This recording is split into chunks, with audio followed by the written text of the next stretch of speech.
Welcome back to NewOrleans.Football. We're coming to you from PJ's on Airline Highway, right across the street from Rouse's. Make sure you come by here and check them out. Great place to sit down, have a coffee, start your day, chill out in the afternoon, hide for your job, and listen to our podcast. Whatever you got to do, come through here. It's a great location, great atmosphere, and they'll get you right. Today's show is presented by PJ's, as is every show. And if you're coming up to PJ's, do it in a car that you bought from Matt Bowers. He'll get you the best prices. Make sure you check out Matt at his many locations.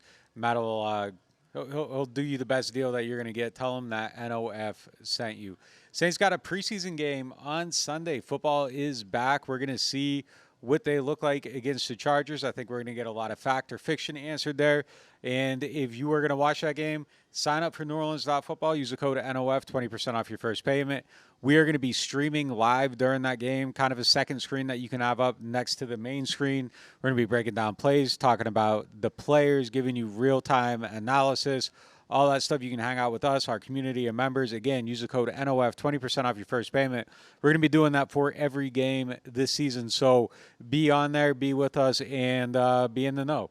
All right, today's first topic is presented by Chabert Insurance, the Earhart Agency, and it is, what are we looking for in that first preseason game? And I think it's going to be highly fascinating because the Saints are having a scrimmage today out in Irvine, California, and they're going to use that to kind of tie hand in hand with the game. There's going to probably be some key players who get a lot of snaps today who don't play on Sunday against the Chargers, so it's a little bit hard to know what to gauge, but I think the number one thing, all eyes on quarterback, and we're going to try to see what Tyler Shuck and what Spencer Rattler can do, see if there's some separation coming out of there. Shuck had one of his better days of practice yesterday. Tripp broke that all down on our site.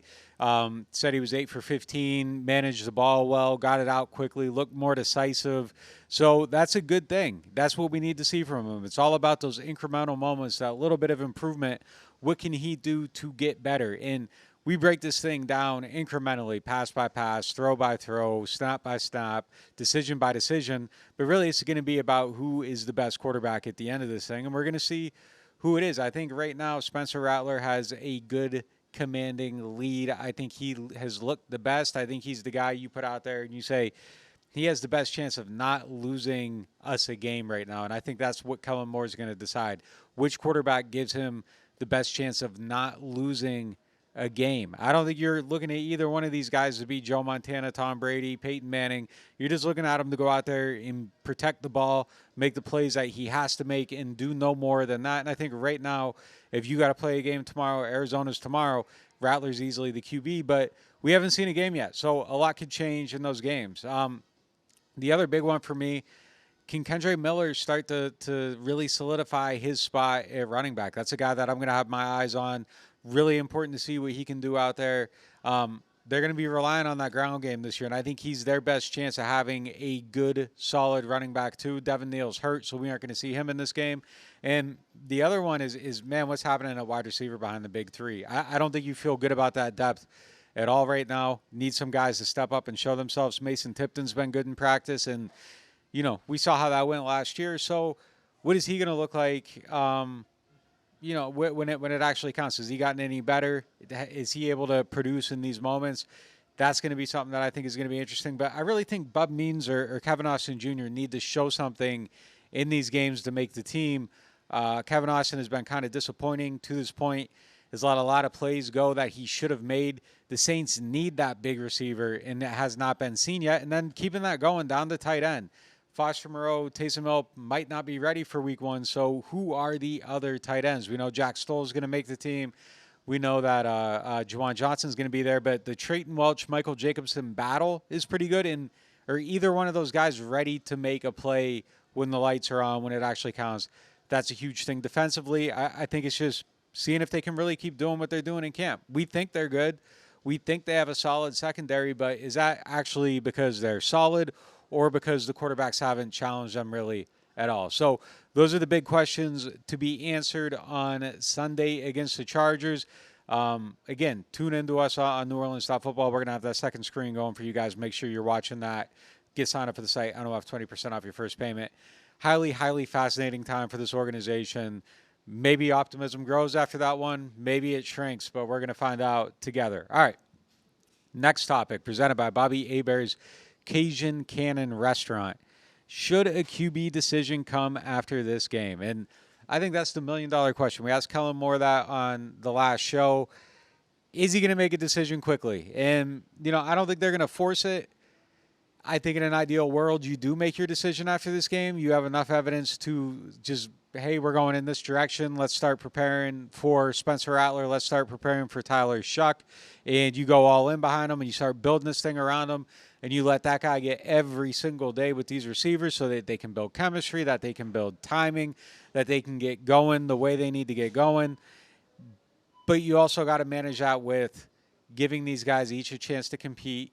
You got to give each of them a chance to grow in the system, to get better, to make their mistakes, and to improve. And I think if it were Tyler Shuck leading right now, you can make that decision easier. It's not him right now, and I think that leaves the door open for the competition probably. But I think the best thing for the team would be to go with one of these guys sooner than later for all the reasons we just said. But they did draft Shuck with the 40th pick. That is the guy they're hoping to be the long-term starter of the team. And because of that, I don't think you shut the door very quick. And, I think that kind of puts things at odds. I think that's what makes this such a difficult situation is with Shuck kind of not picking it up and running away with it, is that it has changed your thought process. And now you have to go about it and what you got to wait to see. And I think you try to give him every single day.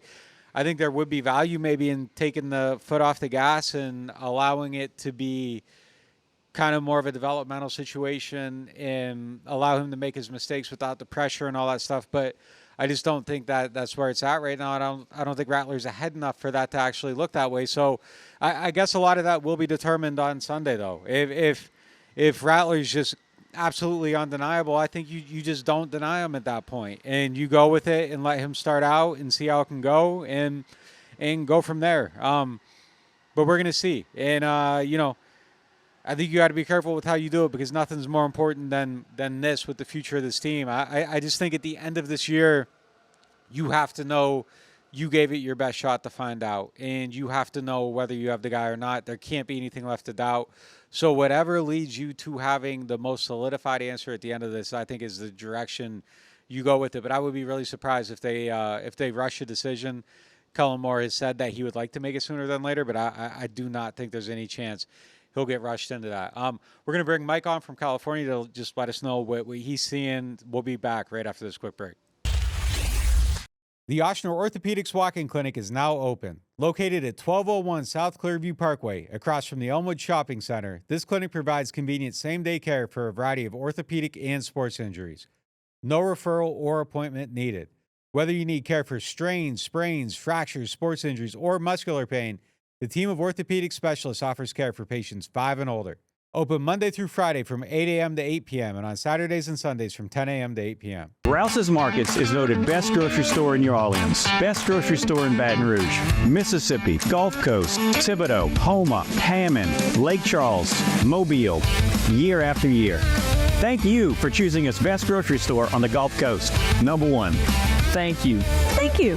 The number one grocery store In Mississippi, Alabama, Louisiana. 1 million customers a week can't be wrong. Welcome to Rouse's. The NewOrleans.Football show is proudly presented by PJ's Coffee. PJ's Coffee has some of the best drinks that you can find. They have locations all over the city. They have pastries and everything else you need to get your day started. So go check them out. I don't play favorites with our sponsors on the show, but one of my favorites for sure is RV Masters. You guys have been watching our show lately and you've seen our awesome new van. That thing is decked out. And the best part about it is I took it up to RV Masters and I was like, this is what I want to do, but I had no idea how I wanted to do it or how to get it done. And they took care of it from start to finish, brought me out for updates, were giving me new ideas, and they made it exceed my wildest dreams. And they will do the same thing for you. RV Masters offers full service RV, motorhome, and travel trailer repair. They have preventative maintenance and service packages for your RVs, your AC, your generators. They specialize in solar and lithium upgrades, satellite TV, and Starlink. They'll take care of you if you get into a collision. Whatever you need, they got you. And I can speak from experience because they definitely had us on our new van. I cannot vouch for anyone more than I vouch for RV Masters. RV-Masters.com. Go check them out. These gems don't just glisten, they pay. Play Lucky Gems from the lottery. Win up to $4,000. Keep it rolling straight to your wallet with Money Rolls. Win up to $15,000. Soak up wins with Sunny Days Bingo. Top prize is a whopping $50,000. Fun tickets, cool prizes. Play all 3 exciting games from the lottery. Looking for the best insurance coverage at the lowest price? Look no further than Chabert Insurance, the Earhart Agency. They are a local independent insurance agency right here in New Orleans, specializing in home, flood, and auto insurance. At Chabert Insurance, the Earhart Agency, their dedicated team will shop every available carrier in the market, ensuring you get the most comprehensive coverage at the lowest possible price. Why settle for less when you can have the best? Trust Chabert Insurance, the Earhart Agency, to protect what matters most to you. I do. I've been a client of theirs since 2021. Call them today at 504-326-6526 or visit them online at Protected by Chabert. That's 504-326-6526. Chabert Insurance, the Earhart Agency, your local insurance experts. Hardhide flavored whiskey, Ponchatoula strawberry, and Chilton County peaches in your favorite bars, stores, and restaurants. Hardhide Chilton County Peach Whiskey is a blend of aged wheat whiskey, light American whiskey, and fresh Chilton County peaches from Alabama's Durbin Family Farms. And Hardhide Strawberry Whiskey tells the story of a small town famous for strawberry farming. A delicious natural strawberry-infused 86-proof whiskey for whiskey lovers. Just look for the red and orange bottles in your favorite stores, bars, and restaurants. Welcome back. We're now joined by our guy, Mike Triplett, coming to us from California. He's out there ahead covering these first couple practices before the preseason game on Sunday against the Chargers back at Irvine, where they held some camp practices last year. This segment is presented by Hardhide Ponchatoula Strawberry Whiskey and Chilton County Peach. Mike, what are you seeing out there, man? Look, I thought it was the best day for all the quarterbacks in general yesterday, but Shuck in particular. And then it's funny, this is the ultimate J.J. Watt day. When we added up the numbers, I was like, oh, Spencer Rattler was 8 of 11 with 2 touchdowns, and Shuck was just 8 of 15. This was Thursday's first practice. But, you know, we've watched every practice of Tyler Shuck, and it's about more than just completion stats. It's how quick is he processing? Is he hitching? Does he look decisive? Does he look like things are processing fast? I thought he checked all those boxes. And so I don't know if you're rooting for one or the other. I worry that it sounded like excuse making to be like, well, Chris Olave could have caught 2 of them. Chris Olave himself was really upset that he didn't catch 2 of them. Good pass breakups by Kool-Aid McKinstry and Alante Taylor. There was one that looked like a touchdown. I had originally marked it down as a touchdown on the second field, but found out later that the officials said that Bub Means one of his feet came in down. But it was more about he was rolling out, seeing the field, making a decision, making the throw. There was no less hesitation, and certainly none of those blow-up mistakes that ruined a good day. It kind of got better with each passing session as opposed to, man, he started great, but then he had those, picks later like the last scrimmage. So just real progress for him. But obviously another good day for Rattler. And then today, which is Friday, we're going to get a scrimmage-like atmosphere from both of those guys. And then we're going to get a preseason game. So we're going to have so much. If he can build off what he did the other day, then, this is the time to start doing it. Yeah, and look, that's all we're really looking for is that day-by-day incremental growth. And I know there's some people on our YouTube that, they get mad at us when we talk about a practice and it doesn't look good, and we talk about how it doesn't look good. Look, we're a place that covers every single day. So we're going to cover each and every day. But I think it's important to take the checkpoints, and you get to, a 2-week sample and you look at the whole 2-week view and not get too caught up in every single day. And that's how the coaching staff is going to look at it too. And when we get to the end of this thing, as we've said, it's about who's best on day 28 or day 26 or whatever it is. Like whenever they're at the end of this, who is the best at the end of it? Shuck has been behind, but he's not so far behind that he can't catch up and he can't start stacking days. Like that's all that really matters. So yeah, it's the processing. It's the getting the ball out quick. It's not standing in there forever. We've talked about aggressiveness down the field. I've actually heard that. Did not see that yesterday. But then And again, it was a lot of red zone work, to be fair. But I've been told that they aren't really looking to attack the field like that this year. They kind of just want distribution, safety, and I think both these guys, that's probably is where they should start. Like, you shouldn't be saying, hey, Tyler Shuck, throw us to victory today. Spencer Rattler, throw us to victory today. It should be about trying to protect the ball, being smart about it, moving the sticks, playing defense, running the ball, and using the quarterback is an add-on to that. So good to hear that he started out good out there in California. We'll see what happens in the scrimmage. Going to be fascinating to see how they approach the game too, because they want to get a look at all three of those quarterbacks. All right, looking to our next topic, presented by the Louisiana Lottery. Cam Jordan was on our friend Teron's podcast. Teron's doing a really good job with that. Make sure you check it out. They had a good conversation about like everything that's going on in camp. Talked about the old days. They both shared their pick for the most heartbreaking season, 2017 or 2018. I got one for you too at the end of this. I thought it was a really interesting thing that Cam said. But first of all, I thought the most interesting thing that Cam said about this year's team is that the defensive back room runs through Alontae Taylor now. That Alontae has become the leader in that room, that he's the voice of what's going on over there, that he's really stepped up and is setting the culture there. I kind of like it. I mean, I like the way Alontae thinks about the game. I like his fire. I like his approach. I definitely like the way that Alontae communicates. Very interesting to hear that he's taken on the leadership role post, Tyrann Mathieu, post Marshawn Lattimore. Well, first of all, yeah, I mean, that should not shortchange any of the things we've heard about Justin Reed. I think Justin Reed's been a good addition to that too, but this is completely about a credit to Alontae, and I think a lot of it is Alontae's attitude and personality, and he's a guy that he's a tone setter. He's absolutely a tone setter.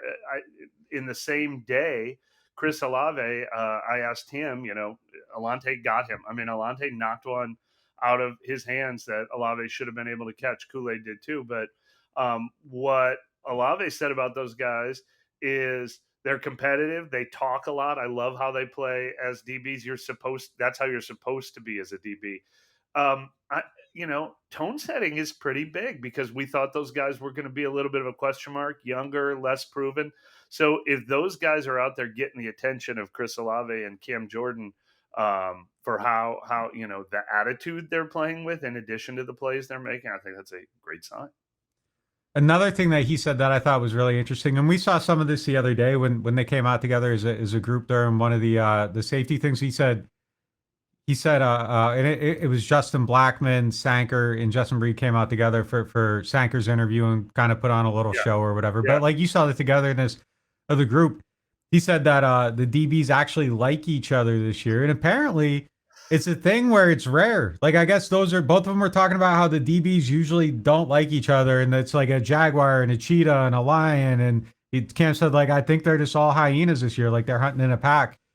And I guess I can see that. It's a group with a lot of attitude. I think to be a DB, you kind of have to have an attitude, and you kind of probably have to have the alpha male, just kind of a lot of them are dickheads, man. Like, you just kind of got to be to play that position. You got to be really arrogant. And I think if you put a lot of arrogant guys in a room, there probably are a lot of times where they feel like they're all coming from a different path, and they come together and do their job and they leave and whatever. But he said they're really, really together this year. And I think maybe that could be a good thing for him. I think we'd already ranked it, and I know you did it in your notes. I know we said it in the show. I mean, Devon Godshaw and then Kool-Aid McKinstry's growth. But I think we had already ranked it as one of the most encouraging things we've seen before even seeing a preseason game.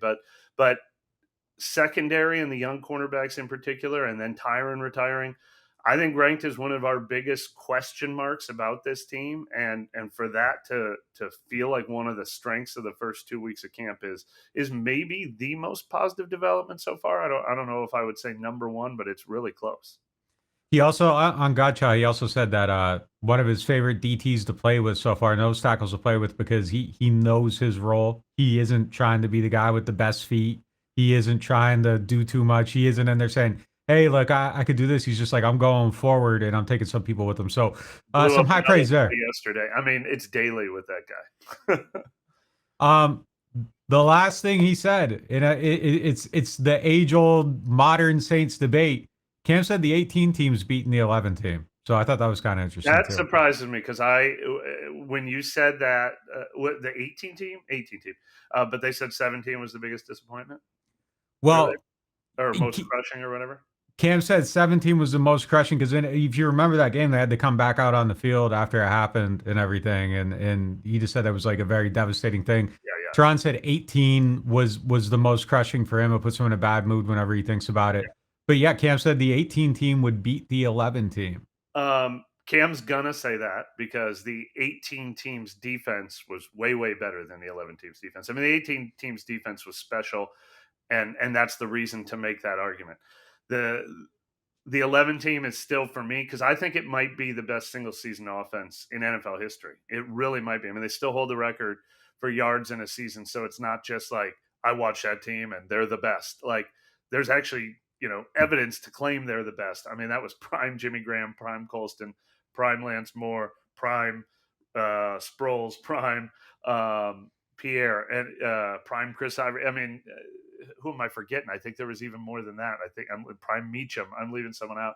Breeze thrown for 5,500 yards. But yeah, that defense wasn't that special. The 18 defense was special, but the 18 offense fell apart. I mean, Drew Brees was throwing passes to Dan Arnold and Garrett Griffin in the NFC Championship game. So I'm still going to lean toward 11, but I understand a defensive player saying 18 was the better team. Yeah, I guess like if you're going like the holdover, but at their peak, like I probably look. I watch 18, and I think if I were ranking players, offensive weapons through the Drew Brees era, 1 and 2 is Mike Thomas and Alvin Kamara, and they were on that team. Totally fair. So I think I would take them, and then I think the defense is smoking them. But I mean, both of them are probably those are probably the 1 and 2 at the top. And I mean, 09's in that conversation too. Obviously, the one that actually won the Super Bowl. Yeah, but you're always going to argue for the thing you are closest to. Like if you're closer to LeBron than you were to Michael Jordan, you're going to say LeBron's the better. So I mean, it just kind of is what it is. So it's splitting hairs. But I thought that was kind of interesting that like somebody that was on both teams was like definitively like, oh yeah, 18, like for sure.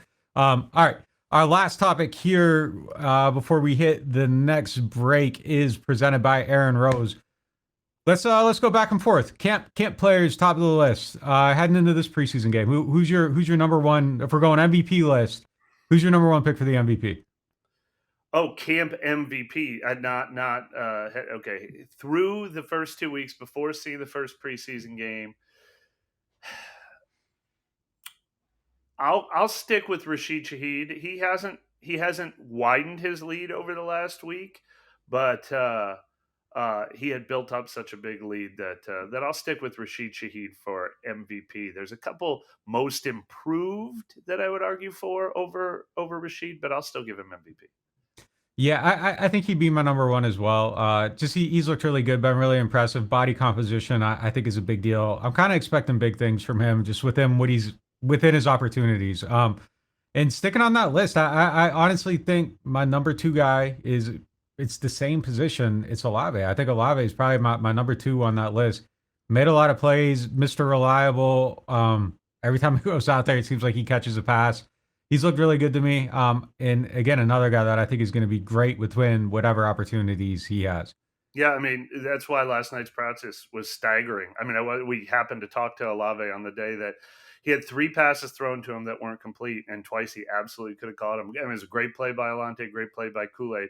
And I feel like you never see that. Like, it was just like, it was like shocking. I was like, wait, that was to Olave and he didn't catch it. So it's so rare from him. You're absolutely right. I mean, I kind of want to say Kool-Aid McKinstry. I don't know if it's fair. I don't think he's the second best player on the team, but he's just been dominating camp. He's certainly the most improved. But also, if we're just saying plays we've seen over 2 weeks of camp, he's not getting beat. And again, he knocked one out of Olave's hands right near the goal line in a drill last night. And he's been doing it all camp. Yeah, he's looked good. He's stepped up in a real big, like, material way. It gets tough after those guys, and I think Alante's on that list for me. Yeah, he's looked good. It hasn't been challenged a lot, but he makes plays whenever the ball comes to him. My only reluctance with both and Kool-Aid and Alante, Kool-Aid would have been my next pick, so I'm not poo-pooing the pick at all. My only reluctance with those guys is I don't feel like they've been like stretched out coverage wise in the way that they would have been in previous seasons in camp, especially with Drew. Definitely Definitely not like with Jameis going down the field. Definitely Taysom was going down the field more. That is my one. Derek Carr obviously was going down the field. Like that's my one reluctance is that I don't know how much they've been challenged, and I think that's the biggest unveiling for camp or for the preseason game that I just kind of want to. I hope Herbert's playing, and I hope he's gunning at him a little bit for a job or two, just so that we can see. You got the last pick. Who you got? Again, I don't know that he's the third best player on the team, but just a guy who's captured our attention. We've talked about him a ton is Devon Godshaw. I mean, if you're like, we're out here every day, it's only been 12 practices and it feels like it's been a month and a half, but he's captured my attention as much as anyone on this team. He's affected my win total prediction. Like he makes me feel like a one-man run defense. I think they've changed their identity and their run defense by adding Devon Godshaw. Nowhere near the top 5, but I like my couple sleeper picks, like for the other end of the roster, but like breaking out, probably not even in the top 10, maybe not even in the top 15. But Torricelli Simpkins, I think, is on that list of like sleeper picks. Stutzman is obviously on that list of like sleeper picks. And then like Welch / Jacobson are probably two guys that I think you probably wouldn't have had on your 53 that are probably pushing toward, one of them's pushing for a spot toward the 53, I think. You know who, not MVP of camp, but we were talking about that crowded running back position. One guy who had a really good practice last night, I thought, especially catching the ball, was Kendre Miller. And the fact that he's been healthy for 2 weeks, he's not in the conversation yet, but I wonder if he can end up being there by the end of the preseason. In the top 5? Yeah, I mean, yeah, just being he feels like yesterday felt like a step towards separating himself from all the other RB2s. Like it seemed super crowded before, but we've still been waiting for someone to emerge. So I only bring him up because it's fresh off my mind as a guy who had a really good practice last night. We know he's going to look good in the preseason game. So he's a guy that I thought was worth mentioning in the overall from California discussion. My feel on it on August 8th, 2025, before they play the preseason game, before anything bad can get screwed up on a public stage, is that he is a lock to make the team. And I know there's been some conversation on that. But look, man, I was looking at some 53s, like people didn't have him on there. Just through, my research and reporting, I feel like Kendre Miller's a lock to make the team right now. All right, that's going to do it for this portion of the show. We're going to hit a quick break, and we'll be right back. Oh, wait. Blake Grupe should have been number 1 for MVP at camp. Well, there you go. Yeah, that doesn't miss. He's only missed one. Yeah, no. I mean, man, talk about a guy that we kind of were. Hey, man, could Charlie do this? He's got a big leg. He looks better. He looks more confident. Charlie, I like surprise in not the best way possible. I think he's been one of the biggest surprises at camp because I really thought and then. I even was talking to people at that close camp, and they were like, man, he looks. I don't know what's going on. I feel bad for him. I hope he goes into these preseason games and kills it because I think he has natural ability that should put him on a radar. But got to put the ball through the uprights, man. Like definitely cheering for him though. Like that's a story you have to cheer for. All right, we're gonna hit a quick break, and we will be back with the question of the day right after that. Big news from the home team. Introducing our newest sponsor, the Mortgage Brothers. With over 30 years of combined experience, the Mortgage Brothers are the quarterbacks of home lending, calling the right plays to get you across the goal line. Whether you're a first-time buyer or a seasoned vet, they'll coach you through every down and make sure you feel like part of the team. They're backed by Cross Country Mortgage, the #1 retail lender in the nation, so there's no loan playbook they can't run. FHA, VA, conventional, RD, and more. They're lifelong season ticket holders, local guys who know the field and your market. And their online application takes less than 10 minutes. Why fumble your mortgage with some online lender who's never even watched your team play? Stick with the Mortgage Brothers, the trusted pros who play to win. Mention NOF and get $500 back in lender credit toward your closing costs. That's money back in your pocket when it counts. Visit mortgagebros.money and start shopping with confidence. Because with Mortgage Brothers, it's always no flags, no fumbles, Just smooth closings every single time. Slide into summer with New Orleans Hamburger Seafood's new sliders. Get 2 each of cheeseburger, buffalo chicken, meatball, or chicken and waffles served with a side of garlic herb fries. Starting at $9.99 now at New Orleans Hamburger and Seafood Company. I got hurt in a car wreck.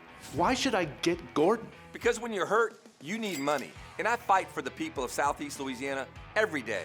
I got a client who injured their neck in a car wreck, $250,000. Another client was hit by a big truck and needed back surgery. I got them $700,000, and they deserved every single penny. That's what I'm talking about. Why wouldn't I get Gordon? If you've been hurt in a car wreck, just call me, New Orleans. Get it done. Call 504-800-8888. You ever take a bite of something and immediately think, yeah, I'm coming back for this? Bobby Hebert's Cajun Cannon Restaurant just added some new dishes, and man, they crushed it. The shrimp and crawfish pistolets, golden and stuffed with bold Cajun flavor. Fried oyster tacos, crispy, fresh with the perfect kick. And the soft shell crab Alfredo, creamy, rich, and absolutely worth the order. They're open 7 days a week, and they deliver late. Bobby Hebert's Cajun Cannon Restaurant. Delicious food, superior service. Whether you are a local New Orleanian or a fan in town for the game, get your pre- and post-game fired up at Aaron Rose. Local chaos and local love for the black and gold. Wake up and live with daily drink specials, mimosas, screwdrivers, Bloody Marys, and hot or frozen Irish coffees, all just $3 or $4 between 10 a.m. to 2 p.m. Aaron Rose, half a block from Bourbon Street in the French Quarter, 811 Conti Street. Attention Saints fans, don't let pests and termites invade your home field. Trust the team at Red Pest Solutions to tackle those unwelcome visitors. Call the Red Man today for unbeatable pest and termite control. Score peace with no pest. Visit redpest.com, REDDPEST.com. Here at the Queen Casino, indulgence knows no bounds. Prepare your taste buds for an extraordinary culinary journey. Start your day at Capital Coffee. Craving something different? Three Walks Noodle Bar offers a tantalizing selection of Asian delights. At 1717 Kitchen and Cocktails, savor American cuisine with a twist. Or ascend to the loft for an elevated experience. Enjoy artesian grazing boards and exquisite craft cocktails. Join us at the Queen Casino. Your royal adventure awaits. Welcome back to PJ's on Airline Highway. Make sure you're starting every single day with PJ's, taking your break there. Great location up here on Airline. Make sure you check them out up this way. And look, man, if you're in the market, you're looking for a car, you know, you got to go to Matt Bowers. But if you're trying to get your RV decked out, check out my guys at RV Masters. You guys have seen our van. They do amazing, amazing, amazing work. I can't recommend anybody on the show more than I recommend them. I'm a real world customer. They'll get your RV, your van, whatever, built out right. They'll get you power in there, your AC set up. They'll do your repairs. Awesome, awesome people. They do great work. Awesome to deal with. And look, those guys up there, they're optimistic about the season. I was up there today. They told me that they're looking at 10 wins. So I don't know. We'll see how they go. Hopefully it works out better. Hopefully it works out the way they're seeing it, because I don't know. We're going to see this weekend. See how that caliber comes through. It's now time, though, for the Get Gordon question of the day. If you need help, make sure you get Gordon McKernan, injury attorneys. They'll take care of you after a car accident, whatever you need. This question comes from Saints Guy. He said, where do you rank Taysom as QB compared to Shuck, Rattler, Haener, or Deckers? Who would you start to win one game? It's a great question. This is actually a question we were talking about in the media room the other day. And as you guys know, Taysom is the only guy on this roster that has won a game in the NFL. He is 7-2 as a starting quarterback. The other Saints quarterbacks do not have a win. So, who do you take? Honestly, like, if the game is tomorrow, I'm going with Rattler. I think I'm going that direction. He's in sync. He's been doing it. And I think that's probably just where I would go with it with this roster. I think the thing to remember about Taysom is that he had some help. He had a better defense. He had some better weapons on offense. He had, Mike Thomas was on his team, like super duper, like peak of his powers, Alvin Kamara, some better receivers. So, Teron Armstead's on that team. Like, so some of the help that Taysom had, I think, was a little bit better. I think with this roster, I'm going with Rattler. Then I probably would go Taysom. And then I think Shuck would be after that, and then Haener Deckers at the end of that list. But it's a devious question because he really is the only guy that's won a game right now. DJ, which way are you going? DJ's going Taysom. All right. What's the reason? He said he can run the ball with him. I mean, it's a good answer. And then you see Kellen doing all the RPOs too. It's not a bad. See, I feel like some of the stuff we're seeing him do in these practices with the RPOs and some of the misdirection and all that stuff. Like, if you were doing more of that with Taysom with that roster, I think that's how it should have looked. And the thing that always killed me is like his last start against Philly. Like, they're doing the stuff with Jalen Hurts, and you're like, why aren't they doing that with Taysom? And I always wondered why Sean didn't lean more into just that full-on creativity with Taysom Hill. I would have loved to see it. I think the ship has sailed. But it's a sneaky question because he 7-2 and 0-6 with the other ones. It is a sneaky question. But I kind of like where Rattler's at. I kind of like his development. I think Chuck's heading in probably the right direction right now, and I'm excited to see what it looks like on Sunday, and I'm excited to see what Kellen Moore has planned for Taysom Hill when he finally gets back on the field. He's been practicing more lately, so off to the side, more rehabbing more off to the side lately. So I don't know. I'd be surprised by week 1, but I'm excited to see what he has up his sleeve. We saw what Kubiak had last year. It was kind of creative. Hopefully Kellen Moore takes that to the next level. That's going to do it for today's show. Again, tune in with us on Sunday. We are going to be streaming live all throughout that preseason game, talking about it, breaking it down. Got a really cool setup. I'm excited about what we're going to do. Check us out for that, and we'll be back with the next show after the game.